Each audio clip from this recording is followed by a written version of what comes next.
Ονομάζομαι Νίκος Τραχαλάκης, έχω ένα κανάλι στο YouTube, το TRH Garage, και ένα πανέμορφο κόκκινο Mazda MX-5 και σκεφτόμουν, αφού έχω βγάλει βίντεο για όλη την παρέα και όλη την ομάδα με τα αυτοκίνητα εδώ στα Χανιά, γιατί να μην βγάλω και ένα δικό μου. Κερδίσαμε.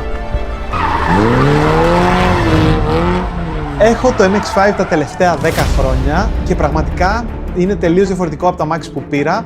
Το έχουμε γυαλίσει βέβαια, έχουμε αλλάξει ζαντολάστιχα, αναρτήσεις, έχουμε ρυθμίσει, camber caster κλπ. Και έχουμε βάλει την καλύτερη μετατροπή του αιώνα, μπλοκέ διαφορικό από Mazda RX-8.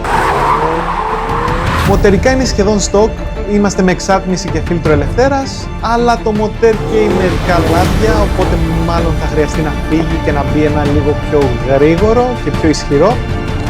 Με το κανάλι μου στο YouTube ακολουθούμε τρελά events σε όλη την Ελλάδα, όπως το Red Bull Showrun με τη Formula 1 και το Mad Mike. Some potatoes maybe in the trunk. Well, we just take the radiator out and we put the radiator. Πολλούς τοπικούς αλλά και πανελλήνιους αγώνες drift. Και φυσικά μετατροπές σε αυτοκίνητα, είτε το MX-5 αλλά είτε και αυτοκίνητα της παρέας, της ομάδας και ανθρώπων που θέλουν να κινηματογραφήσουν αυτά που κάνουν.